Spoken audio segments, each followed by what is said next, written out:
There's a lot happening in the Indian markets. Let's decode that with Ambareesh Baliga, who joins us on the show this morning. Mr. Baliga, good morning. Great to have you back with us.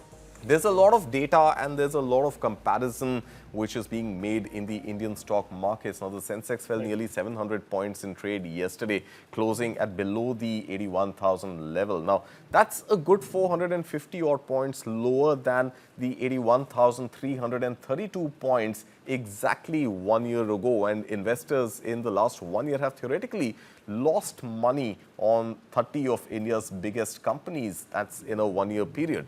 And in just the last 3 trading sessions until close of trading yesterday, investors had lost as much as 12 lakh crore rupees, making the pain quite worse on an already somber year. What should investors do at this moment, seeing their markets and their investments dip day after day? I would say there's another way to look at the data because if you see April till about a week back, a week, 10 days back, I mean, we had an extremely good move in the market, about 16, 17% move from Right. the sort of March, April lows.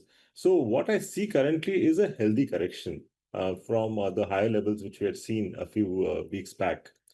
And markets really don't like uncertainty. And that's what is happening today globally.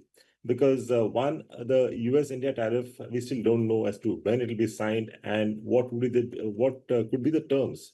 Because the more it's getting delayed, people are worried that it may not be in favor of India.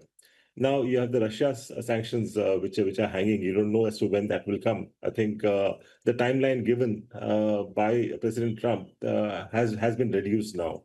So that's the other worry. Then closer home, you have earnings, and most of them have been mixed to negative. So from that point of view, I think the valuations also started looking a tad bit expensive. And last but not the least, the rupee also is getting weaker. So I think, I mean, all these factors put together are putting that pressure on the markets. And also, we have seen some of the macros starting to slip, especially the industrial production. Although most of the other macros are positive, but I mean, whenever the sentiment gets negative and you see one or two macro numbers coming negative, that also has an effect on the markets. But then I would say, I mean, as of now, it's a decently healthy correction after a good move. But in case something comes negative on the US India your tariffs, I think that could make the markets go down further. So for the time being, I would say just wait and watch. I think technically about 24,500 would be a good support, and I would say that's the final support because below that we could slip further. Right. So we could slip further if there's a negative outcome in the India-US trade deal, but no real positive triggers right now, Mr. Baliga. Of course, you mentioned markets don't like uncertainty, and that is pretty much on display every day as we wake up to news. But also, it's not just the Indian retail investors who are losing the focus or losing that winning momentum. Even foreign portfolio investors have sold as much as 30,000 crore rupees worth of equity just in the month of June, in July, in the first 25 days of the month. And Absolutely. add to that, of course, the weaker than expected Q1 results. So a negative trigger could be a no deal with the US, but in terms of positive triggers, is there something for markets to really look forward to? I think the only positive trigger, like I said, could possibly be the US trade treaty, which is in favor of India or it is balanced. In that case, I think the markets will look at it positively. Earnings, I mean, typically towards the end of the earnings season, you normally don't get too many positive surprises. So don't expect anything much from the earnings season going ahead. And I think the other trigger possibly, could be monsoons, which anyway is continuing to be decently good. So I think that's the only positive trigger which can actually hold the markets up.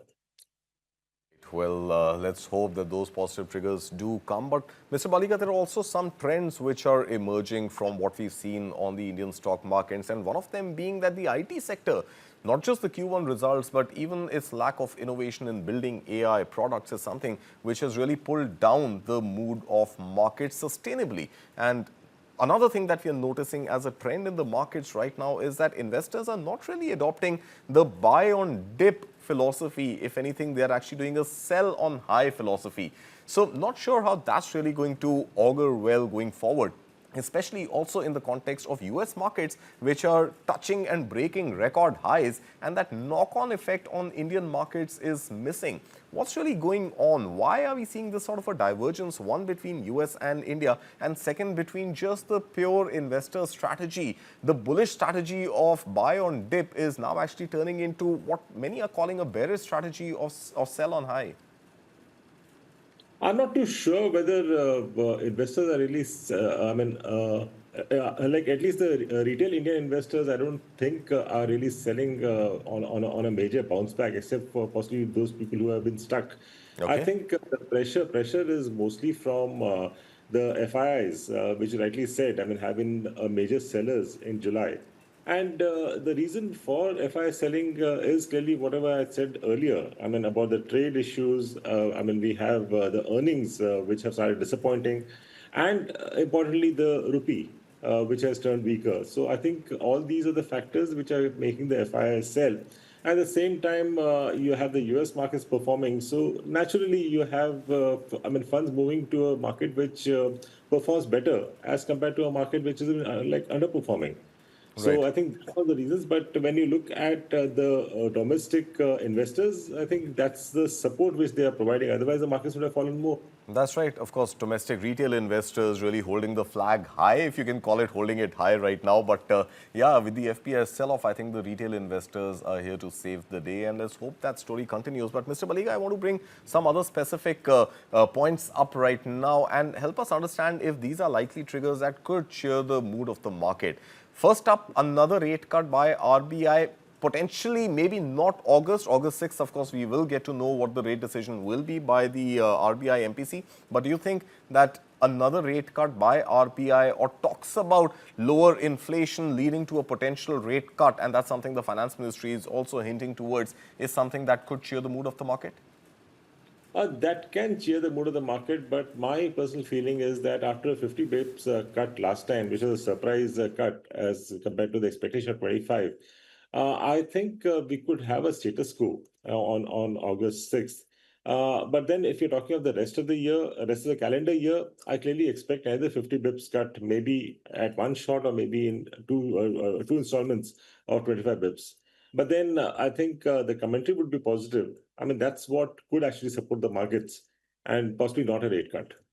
Right, perhaps commentary, not a rate cut. Point number two, sir, good monsoon. Of course, we are seeing signs of a good monsoon, but good monsoon leading to higher consumption, especially in rural markets. Is that something which can lift the mood of the market?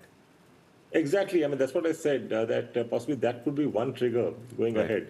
right. And typically, we see that trigger coming more towards September, more towards the festive season. So there's an expectation that the festive season this year could be better than what we have seen in the last two calendar years. And again, like there is some more time left for that. So that's not an immediate trigger. All right. And what about salary increments? Of course, it's that time of the year while we are seeing quarterly earnings are disappointing, but salary increments, more disposable income in the hands of investors, is that likely to find its way into the stock markets? No, see, typically the increments happen in April, and we've already had the tax cut, so which is positive for the middle class, especially the urban middle class, and I think that's already there in the prices because we had seen some amount of bump up in consumption, but then the sort of earnings which have come for the FMCG companies clearly point to the fact that we should be waiting for the festive season to see a major bump up. So I don't think that will have too much of an effect. But yes, your eighth pay commission is something which the market is looking forward to Right, because that could actually increase consumption across. So right. these are a couple of one has to wait for. But right now, I don't see that like trigger playing out quite soon. All right. And what about everything that is happening in the US and likely to happen this week? Because this is going to be a news-packed week in the US as well. To begin with, there are going to be quarterly earnings in US which start this week. Then, of course, the US-China trade deal talks are on in Sweden. Then today, US time, we will also see the US Consumer Confidence Survey and the results of that, followed by the US Federal Reserve's decision on interest rates, despite Donald Trump's massive protests against Jerome Powell. We don't know whether those rate cuts are going to come or not. Unlikely, but some expect that it might just be a surprise move. And then, of course, US inflation data on Thursday, followed by the US jobs data on Friday. So a lot of triggers this week for the US economy. Any of these Absolutely. likely to impact the Indian economy, sir? Yeah, I mean, see, like whatever positives are there, which could be announced for the U.S. economy, will actually make the FIs invest more in U.S. and possibly pull out from India. So I Right. think that is I mean, the sort of a risk which we carry, at least in the short term. Longer term, clearly, I think the Indian economy would be an outperformer. So I'm not really bothered about FIs coming back in the longer term. Yes, I think they will have to come back because I mean, if you want to get that alpha in your portfolio, you have to be investing in emerging markets, which are possibly performing much better than the rest of them.